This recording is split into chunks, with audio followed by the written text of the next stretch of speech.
Imagine coming home to find your apartment building riddled with bullets. Picture being stranded on a dark road with someone, or something, circling your car.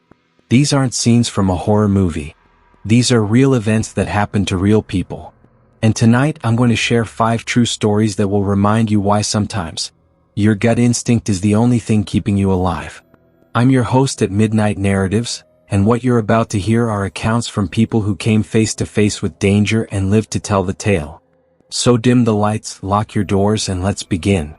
Before we dive into tonight's stories, if you're new here, welcome to Midnight Narratives, where we explore the darkest corners of true crime and real-life horror. Make sure to hit that subscribe button and turn on notifications so you never miss a story. And if you make it through all 5 of these tales, leave a comment telling me which one disturbed you the most. Now, let's begin with a story that proves sometimes the most dangerous place you can be is home. This incident unfolded in the summer of 2023. Let's call our narrator Sarah. Sarah had just transferred with her company to take a new position in a major Midwestern city. Her spouse was still working back in California, so she rented a small studio apartment for herself in a newly renovated building in a popular downtown neighborhood. It was temporary, just until they could find a place together. The apartment was modest but nice. Secure building, interior hallways, pleasant lobby downstairs. Sarah was actually one of the first tenants to move into this freshly renovated space, and slowly, other new residents began filtering in. One major perk of the move? She was now only a couple hours' drive from her hometown and her parents. The new job was going great. The neighborhood was vibrant. And her neighbors mostly kept to themselves, which suited her just fine. Then, he moved in. We'll call him David. David was a single man in his 60s. Very different from the college students and young professionals who occupied the building. And from day one, Sarah noticed something was off. She'd come home from work to find David sitting in his car in their small parking lot, just staring into the distance. Completely motionless. Not on his phone. Not doing anything. Just staring. That summer, massive wildfires were raging across Canada, and smoke clouds were drifting south. A fine layer of ash settled on cars in the parking lot, similar to pollen. David became convinced that someone was deliberately spraying this dust on his vehicle. He would approach random tenants in the parking lot, accusing them of sabotage. His eyes wild, his voice raised. But it got worse. David began hoarding trash in his apartment. Bags would pile up in the hallway outside his door, creating a putrid smell that seeped through the corridor. Tenants would hear him yelling at invisible people, his voice echoing through the building late at night. Sarah finally had enough and complained to the leasing office. The manager was dismissive. She claimed she'd been inside David's apartment, and everything was fine.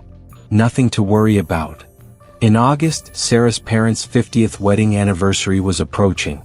She was excited to go home for the weekend and celebrate with them. But a few days before the anniversary, her boss dropped some unexpected news. He'd be flying in to work on an important project that weekend. All hands on deck. Sarah was crushed. She felt like she was letting her parents down. But she managed to squeeze in a quick overnight trip midweek. She drove down, spent the night, and prepared to head back the next morning. As she was getting ready to leave, she checked her email. There was a message from her apartment manager. The subject line was vague, but the content made Sarah's blood run cold. Regarding the incident last night. A resident is deceased. Further details to follow. Sarah went pale. Her mind immediately jumped to David, her strange, erratic neighbor. She opened a local news app and there it was, the top story. Active shooter killed in SWAT standoff at downtown apartment building. Here's what had happened the night before, the night Sarah wasn't home. David had approached her next-door neighbor in the hallway. With a gun. He threatened to shoot him. The neighbor fled into his apartment and called 911. David also called 911. He told the dispatcher that his neighbors were hacking his phone, and if police didn't come immediately, he would start shooting people.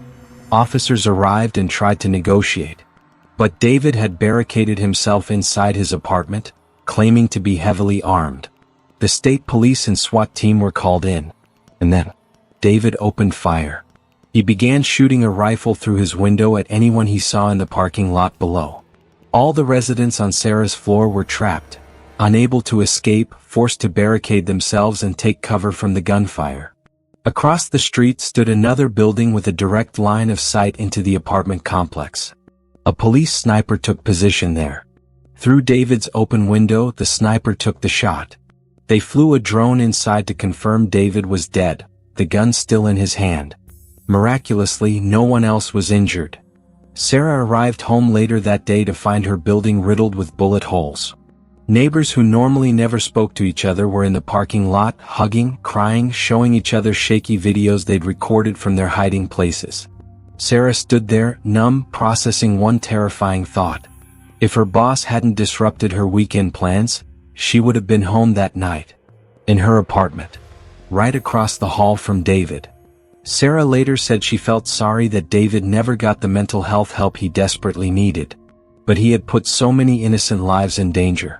And she'll never forget the sheer luck, the twist of fate, that kept her away from home on the one night it mattered most. Sometimes the universe has other plans for us. And sometimes, that's the only thing that saves us. Our next story takes us to northern Michigan over a decade ago. A summer night. 3 friends on a road trip that would become a nightmare they'd never forget. Let's call them Elizabeth, Kathy, and May. Elizabeth was 17, legally blind in one eye due to a form of albinism, with terrible depth perception. Kathy was 18 and May, Kathy's boyfriend's half-sister, was just 16. They'd driven down from their hometown to visit friends and were now heading back home in Kathy's car. And when I say Kathy's car, I mean a piece of junk. This Geo had engine problems, overheating issues, ignition problems.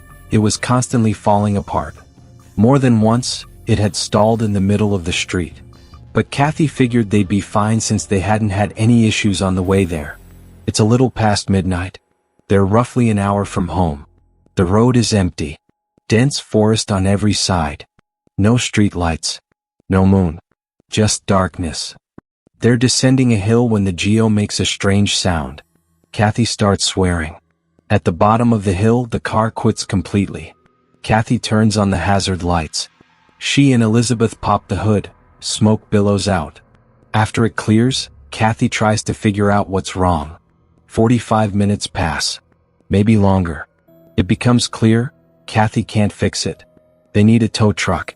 But this was the era of MapQuest printouts and brick phones. No smartphones to look up the nearest service. Elizabeth decides to call her boyfriend to pick them up. They deal with the Geo in the morning. She pulls out her clunky Nokia and, no service. She asks Kathy and May to check their phones. Nothing. No signal. It's sweltering outside and now panic is starting to creep in. May is getting scared. They hold their phones up, trying desperately to find reception. Nothing. Elizabeth figures maybe the thick woods and hills are blocking the signal. She tells the others to wait by the car while she walks up the hill they'd just come down, holding her phone out like a lifeline. Still nothing at the top. She realizes she might need to get higher, above the tree line. So she gets an idea. In hindsight, Elizabeth admits this wasn't her brightest moment. But at the time she just wanted to go home. So she wanders off into the woods, searching for a climbable tree. She finds one with low-hanging branches and starts climbing. About midway up, she feels her pack of cigarettes slip out of her pocket and fall to the forest floor below. Annoying, but she figures she'll grab them on the way down. Near the top, she checks her phone. She has service. Relief floods through her. She calls her boyfriend. No answer. She calls again. And again. Finally, he picks up, groggy and irritated. Elizabeth quickly explains their situation. He asks where they are, and she gives him the road name and her best estimate of their location. He says he's on his way, then yells at her for being stupid enough to climb a tree in the dark with her bad vision. She assures him she's fine. Reluctantly, he believes her. Elizabeth starts climbing down, but her hand touches a big glob of sap. Gross. She tries wiping it off on her shirt, frustrated and sticky. And that's when she hears it. A strange sound. From somewhere below her. She freezes. It's moving fast. She stares down into the darkness, but with her vision she can't see anything. only hear this bizarre noise getting closer and closer. And then, it stops. Right beneath her tree. Elizabeth grips the branches as tightly as she can. She hears leaves shuffling, twigs snapping. Then, after what feels like an eternity, the strange sound starts again, but this time it's moving away deeper into the woods. She waits until she can't hear it anymore. Then she finishes climbing down and gropes around the ground for her cigarettes. She can't find them. She makes her way back toward the road, walking down the hill. As she approaches the car, she notices something odd. Kathy and May aren't standing outside anymore, and the hazard lights are off. She walks over and May rolls down the window just a crack, whispering in a panicked voice, "Elizabeth, where the hell were you?" Before she can answer, Kathy yells, "What are you doing? Get in the car. Now." Elizabeth gives them a confused look, but May unlocks the door and she scrambles into the back seat, slamming it behind her. Kathy immediately locks all the doors, double-checking them. One window has never closed all the way, just a small gap, less than a finger's width. But May is freaking out about it. "What's going on?" Elizabeth asks. May tells her that shortly after Elizabeth went up the hill, someone came out of the woods. A weird person. Running strangely up the hill in the direction Elizabeth had gone. They got scared, turned off the lights and hid in the car. They thought he'd gotten to her. Elizabeth feels her stomach drop. If she hadn't stopped to wipe the sap off her hands, she would have climbed down from that tree right when she heard the noise. Right when that person was there. She tells them her story. Everyone in the car is terrified now. But Elizabeth's boyfriend is on the way.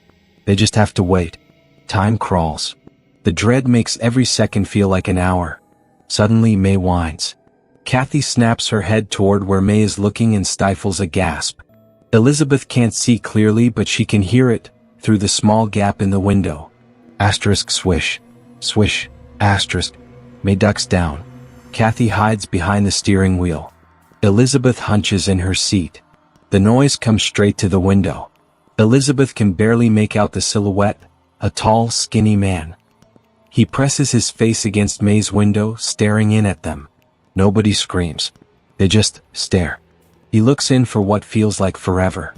Then Kathy switches on the brights, hoping to scare him off. It does nothing. The man casually walks to the front of the car and stands directly in the headlights, maybe thinking he can block them from leaving. May later described him as a little over 6 feet tall, no older than 30. Average face. Nothing particularly sinister you'd notice in broad daylight. Dark shaved hair, pale skin, long face. Light-colored eyes, stubble, eyebrows that made him look perpetually concerned. But here's what was really strange. It was 80 degrees outside. And this man was wearing corduroy pants and an oversized sweater with abnormally long sleeves that flopped over his hands. That sound Elizabeth had heard in the woods? That was the corduroy. And now, standing in front of the car, he does something truly bizarre. He bends his arms up toward his face. May said it looked like a praying mantis with those long, floppy sleeves. Then he starts walking in circles around the car. But not normal walking. 2 steps forward. 1 step back. 2 steps forward. 1 step back. Like some twisted rhythmic dance. Like Willy Wonka on speed.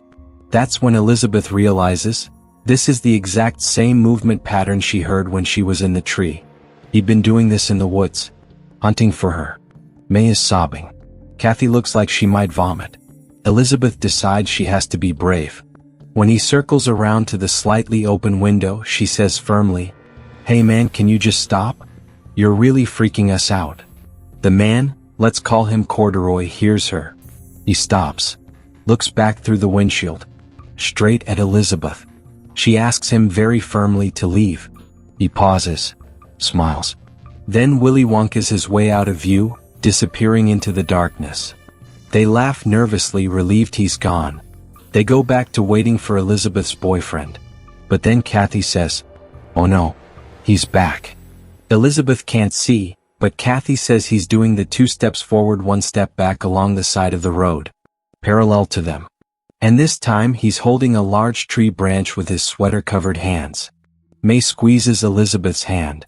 The tension is unbearable, not knowing if he's coming closer or moving away. Then they hear it. What? Corduroy slams the branch into Elizabeth's window. Elizabeth and May panic, scrambling away from it. He backs up into the woods. Then comes running at the car, jousting the branch into the window like he's charging into battle. The window holds, but the terror doesn't. Then Kathy perks up, pointing at the road ahead. Headlights. She blares the horn, flashes the lights. It's their savior, Elizabeth's boyfriend and his brother Alex. Both tall guys, walking around with them always felt safe. They get out and approach the car. May's face lights up with relief. But Corduroy doesn't leave. Elizabeth's boyfriend approaches him cautiously, trying to assess the situation. Alex taps on the window, tells Kathy to get out and walks her to his car. Then he comes back and pushes the Geo to the side of the road while Elizabeth's boyfriend distracts Corduroy, grabbing the end of his stick and telling him to get lost. Corduroy yanks the branch away and starts backing up. 2 steps back, 1 step forward, disappearing into the darkness down the street. Then he comes launching at Elizabeth's boyfriend, who sprints away. Corduroy changes direction, aiming for Elizabeth, who's still behind the Geo. Everyone shouts her name. She hears it and jumps aside as Corduroy smashes the branch into the back window with a loud thud. She sprints into the road. Her boyfriend grabs her arm and shoves her into Alex's car. He scrambles into the passenger seat. Corduroy abandons his stick and stands in front of the headlights again, like a praying mantis, motionless. Alex slams the car into reverse, floors it, makes the sloppiest U-turn ever, and tears away at breakneck speed. As they speed off, Elizabeth and Kathy swear they saw Corduroy chasing behind them. But there was no way he was catching up. The next day they returned with a tow truck driver to retrieve the Geo. Corduroy was gone. But jammed into the small gap in the window, neatly arranged in a row, were Elizabeth's cigarettes. The pack was missing. But each cigarette had been carefully placed through the opening. To this day, Elizabeth wonders, did he know she was up in the tree? Did he take the cigarettes thinking she dropped them, then go deeper into the woods searching for her? Or did he find them later and decide to stick them through the window just because he's that strange? She also still wonders what his intentions were. Some questions don't have answers.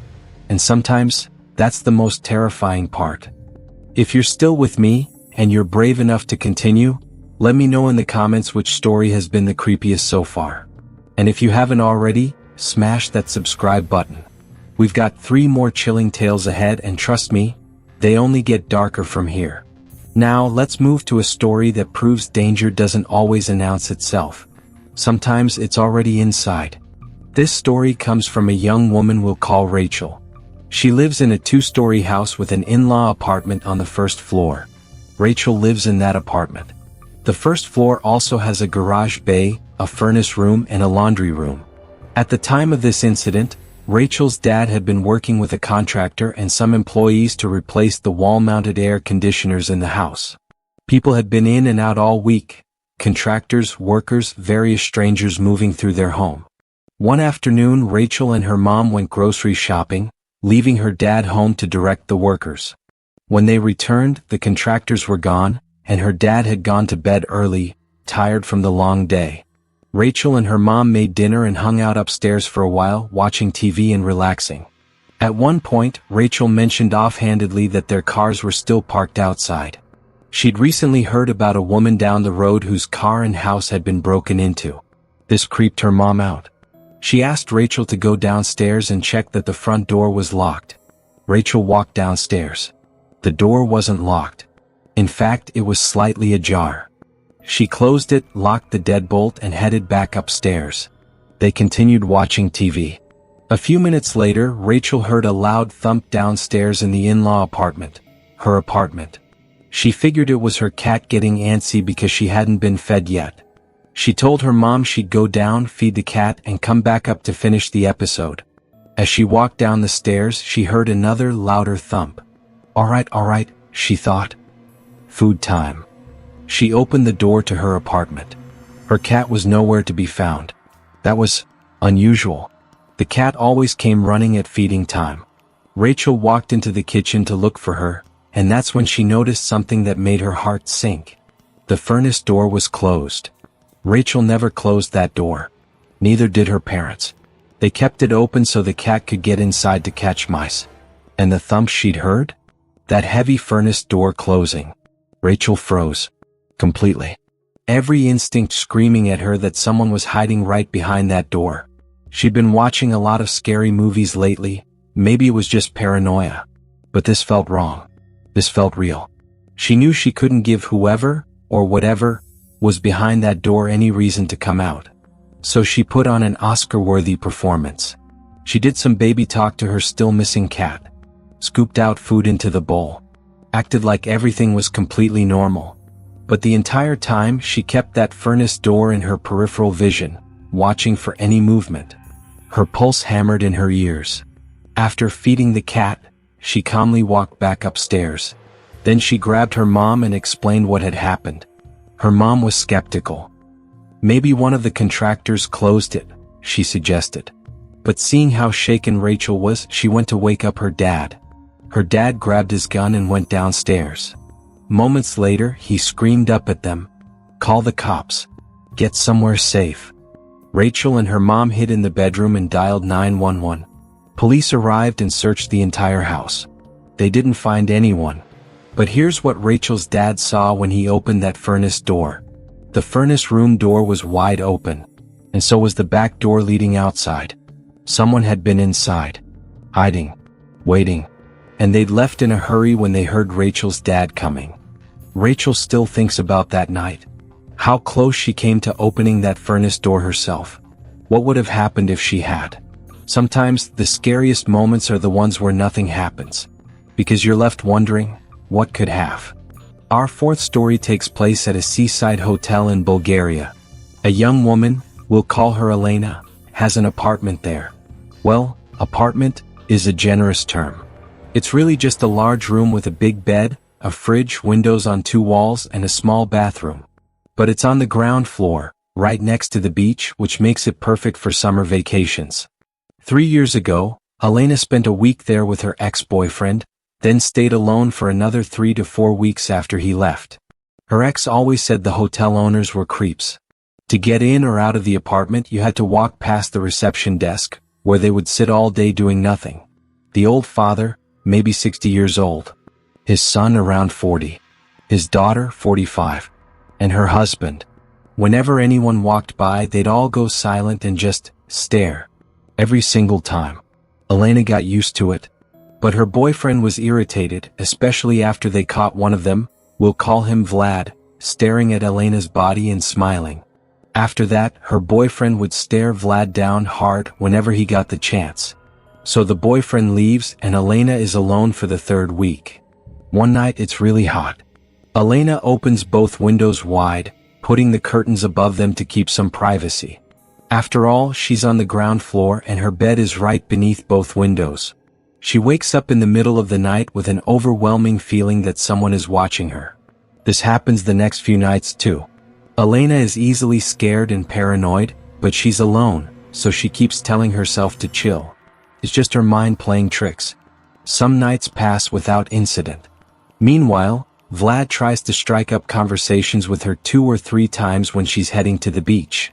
Then one night around 1 a.m., Elena is falling asleep when she hears footsteps outside on the path. Not unusual, there are other people staying in similar apartments nearby. Probably someone coming home from a party. But the footsteps stop. Really close. Right outside her windows. Elena sits up in bed, listening. Then she hears it. The door handle. Moving slowly. Up and down. Up and down. She's sitting frozen in bed now, heart pounding, when she realizes, thank God, she locked the door. The handle stops moving. The footsteps walk away. Elena closes the windows, calls her dad, and tells him what happened. He tells her to lock and close everything. He'll come get her in the morning. It's a 5-hour drive. That was 3 years ago. Last night, over dinner, her dad brought it up. Do you remember your sea adventures? Then he told her something he'd never mentioned before. After that incident, he'd made his own investigation. He asked the hotel owners for security camera footage. They checked the parking lot cameras and saw a male figure walking around, though the angle didn't capture the door handle part. But then Elena's dad remembered her complaints about waking up feeling watched. He asked them to check older footage. And there he was. A man standing at Elena's window, peeking through the curtains. Just standing there. For 20 minutes. The woman at the desk recognized him immediately. It was her brother, Vlad. She begged Elena's dad not to press charges, explaining that Vlad had mental disabilities and promising they'd keep a closer eye on him. Elena's dad, being a good man, didn't press charges. But they're selling the apartment now. Elena can't help but think about all those nights she felt watched. How many times had Vlad stood outside her window? How many times had he tried the door? And what would have happened if she'd forgotten to lock it?